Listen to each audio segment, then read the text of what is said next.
They say silence has its own language, one that only the patient can hear. But he never believed that. To him, silence was weakness. To her, it was strength. That's how their story began, not with words, but with everything left unsaid. The evening was calm, the air filled with the faint hum of distant traffic. Inside a quiet home in a modern African neighborhood, the sound of a ticking clock echoed softly, marking the beginning of something neither of them could see coming. For years, Michael believed he understood people, their motives, their lies, their excuses. He was a man who measured worth in noise. The louder someone spoke, the more he believed them. The quieter they became, the faster he dismissed them. And then came AMA, a woman who spoke less and worked more. Her silence unsettled him, as if her calmness mirrored something inside him he didn't want to face. Every time she chose not to respond, it made him feel smaller. It reminded him that not everyone needs to talk to be heard. Emma worked for him for 2 years in his company. She never argued, never defended herself. Whenever mistakes happened, she simply fixed them. Michael would raise his voice. She would lower hers. People in the office often whispered, "She's too quiet to survive here." But she did. Every single day, she walked into that building carrying her silence like armor, never letting it become a burden. Yet pride has a habit of testing humility, and that test was coming.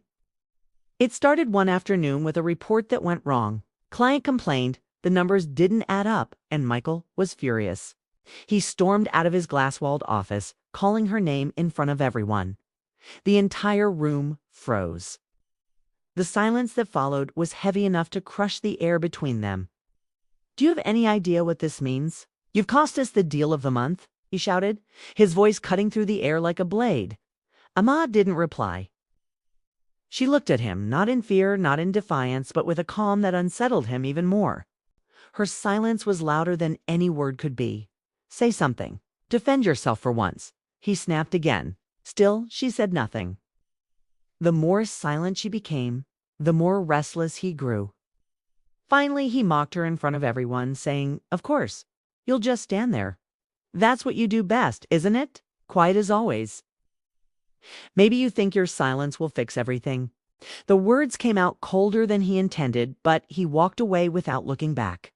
Behind him, Emma whispered softly, "Sometimes truth doesn't need to shout." He heard it faintly, but brushed it off, his pride too heavy to let those words matter. For the next few days, the air between them changed. Emma stayed longer after work, quietly rechecking files, staying late when everyone else had gone home. She wasn't trying to fix her reputation, she was fixing his mistake. The numbers that went wrong weren't hers, they were his. But she said nothing. She didn't try to prove herself or expose him. Instead, she worked silently through the night to correct what he had done wrong. Her silence wasn't weakness, it was loyalty. She knew what it meant to carry someone else's burden and still choose dignity over recognition. While others went home, she stayed behind, whispering small prayers under her breath as she typed, "Let this be done right." He doesn't deserve the humiliation, not for one mistake. One night, Michael returned to the office to retrieve his forgotten keys. From the hallway, he saw a soft light flickering through the glass door of his office. He walked quietly closer and froze. Emma was at his desk, surrounded by stacks of papers, her eyes tired but focused.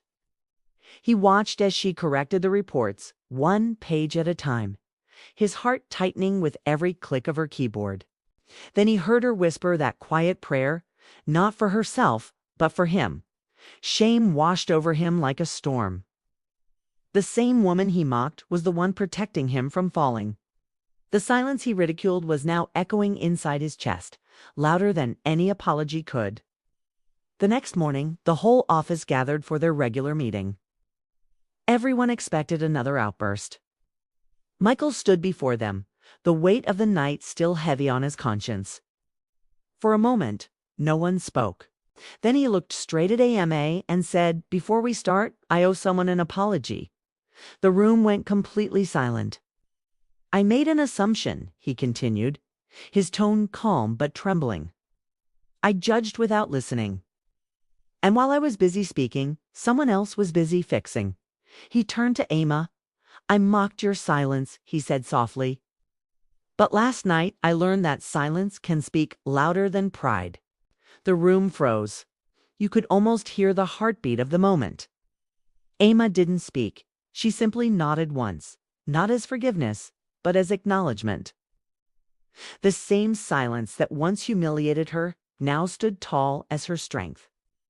From that day onward, things in the office began to change. Michael spoke less and listened more.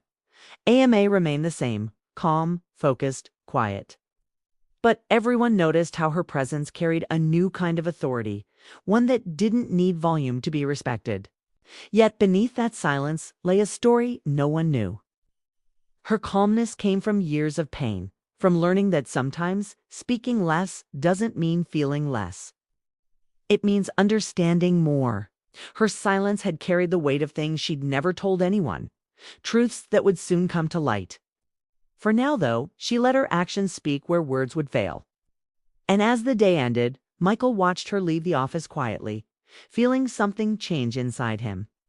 For the first time, he saw silence not as emptiness, but as a mirror, reflecting everything he had ignored. Pride may speak first, but truth always speaks last. And when it does, it doesn't need to shout. It just needs one moment, one heart, and one silence deep enough to be heard. That night, as the city lights shimmered beyond the windows, Michael couldn't sleep. The silence in his house reminded him of her. Every tick of the clock sounded like the echo of his own pride breaking apart. He replayed the moment she whispered that truth. Sometimes truth doesn't need to shout. Those words had followed him into his dreams and wouldn't leave him alone.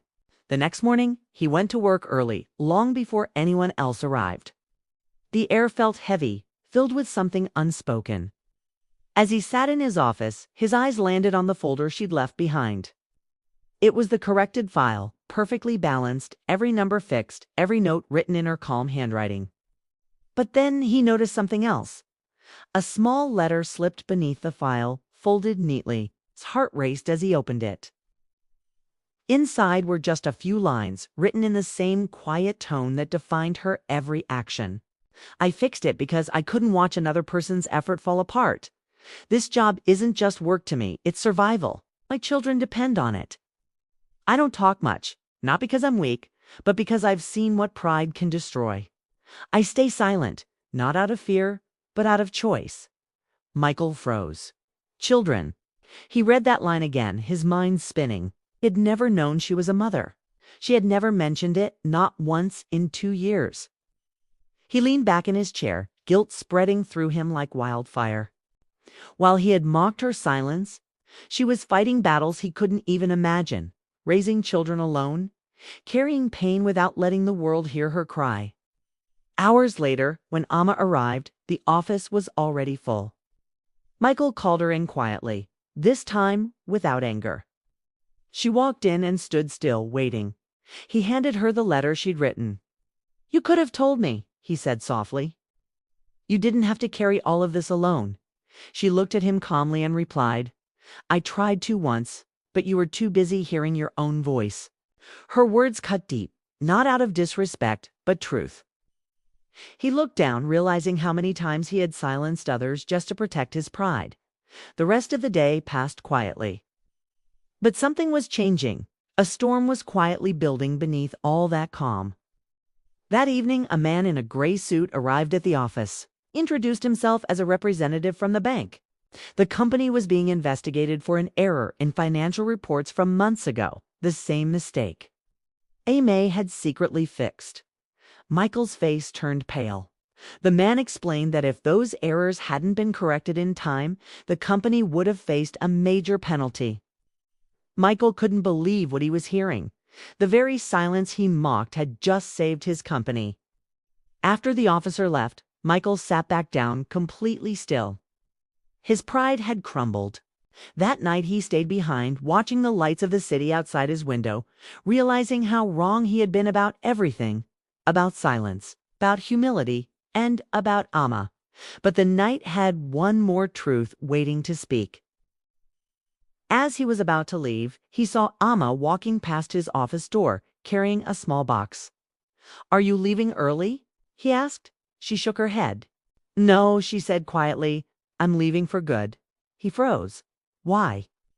She hesitated before answering. "Because silence doesn't survive forever where pride keeps shouting. I've done my part. It's time I build something of my own." Michael stood up, stunned. "Please, don't go. The company needs you. I need you." She looked at him with the same calmness that had once frustrated him. "You don't need my silence," she said. "You just need to start listening, really listening." And then she handed him another letter before walking out. He stood there watching her leave, feeling something break quietly inside him. When he opened the letter later, it read, "You once said I was too quiet to matter. But silence doesn't mean absence. It means control. I stayed silent to protect those who couldn't protect themselves. My children have seen enough noise in this world. I chose peace over chaos. I hope one day you learn to do the same." Tears filled his eyes as he read it again and again. The words were simple, yet they carried a weight his pride couldn't bear. He realized that she hadn't just saved his company, she had saved him from himself. Days turned into weeks. The office felt emptier without her, the air quieter in a way that hurt. Every time someone spoke too loudly, Michael would pause, remembering the woman whose silence had taught him more than all the words he'd ever heard. He tried reaching out to her, but there was no reply. It was as if she had vanished, leaving only the echo of her truth behind. Months later, while attending a business conference, Michael heard her name again, AMA, but not as an employee. This time as the founder of a new company that trained women to enter finance and leadership. Her initiative was called The Power of Silence. The moment he saw her standing on stage, speaking calmly to a crowd that hung on every word, his eyes filled with tears. The same woman who once barely spoke now had hundreds listening. Her voice wasn't loud, but it was clear, grounded, and filled with strength. She ended her speech with words that felt like they were meant for him. Silence doesn't mean weakness. It means patience, strength, and wisdom. Pride shouts, but truth whispers, and those who listen will always lead better. The audience applauded. Michael stood there clapping quietly, his heart full. He didn't approach her. He didn't need to. He had already heard what he was meant to hear. As he left the hall, he smiled faintly, whispering to himself she was right. Truth never needed to shout. That night, back in his home, he placed her letters on his desk, the only reminders of a woman who had taught him more through silence than anyone ever did through words. Outside, the city was still alive with sound. But inside, there was peace. For the first time in his life, Michael understood what silence truly meant. Not emptiness, but clarity. Narrator softly, closing line. Sometimes the loudest truths are spoken in the quietest moments. And sometimes the silence you once mocked becomes the voice that saves you.